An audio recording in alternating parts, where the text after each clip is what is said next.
Today, I want to talk a bit about air quality. Inside of a shop, we're working, we're making dust, we're making chips, and it's not good to have all that stuff settling into our lungs.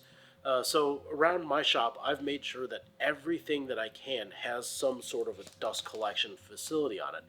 And I've taken a lot of inspiration from other shops because I don't want to deal with that. So for me, I'm going to kind of give you a little tour and some of the maintenance that I do with my dust collection just to make sure that my shop stays as clean as possible. When you come in here, yes, it smells like a wood shop, but it doesn't smell overwhelmingly like a wood shop.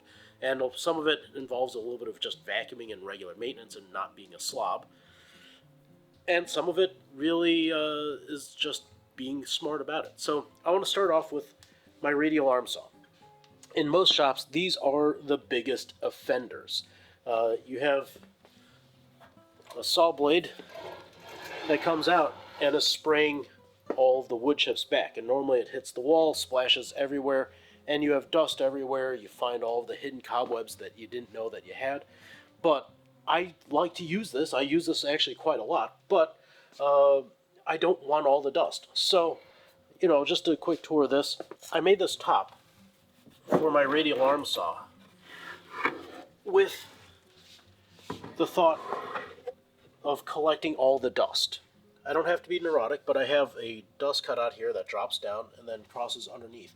Meanwhile, I have a zero clearance with this fence. It captures most of the dust that comes off of my radial arm saw. Now, this is one of the things that I really, really like to use in my shop now. I would always use a handsaw or a crosscut saw because this thing was so messy. But now, with this, it keeps most of the dust down and it saves me a ton of time. So let's go over to my air purifier, which, honestly, it's one of those things where I use it quite a lot. In fact, the only time that it turns off is for when the camera is on. Otherwise, this air filter is running all the time. So today, I was actually thinking, I need to change my filter. It's bad, and so I might as well talk about this a little bit. So, I don't really have a whole fancy filter, and nor do I use the most expensive or fancy filters. But what it does is it knocks out the vast majority of it. And I know that some of you are going to say, but yes, you're filtering it down to the subatomic particles that are going to get into your lungs. Okay, yes, probably. But at the same time, there's nothing else that we can really do, so we're trying to eliminate as much as possible. So I'm just doing a little quick maintenance here while I go about this. Where, obviously you want to get your ricketiest, scariest ladder to do this. And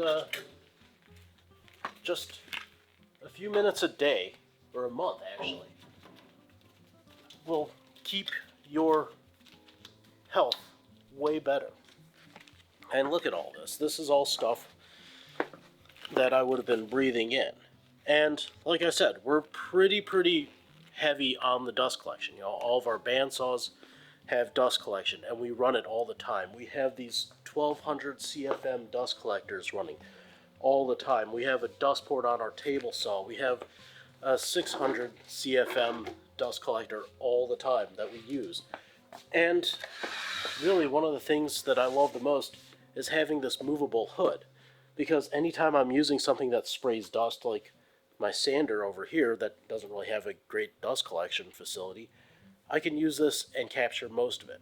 So today's going to be a quicker one, but really the point of it is use dust collection. It's not sexy to talk about. It's not a whole lot of fun to do, and it's kind of expensive.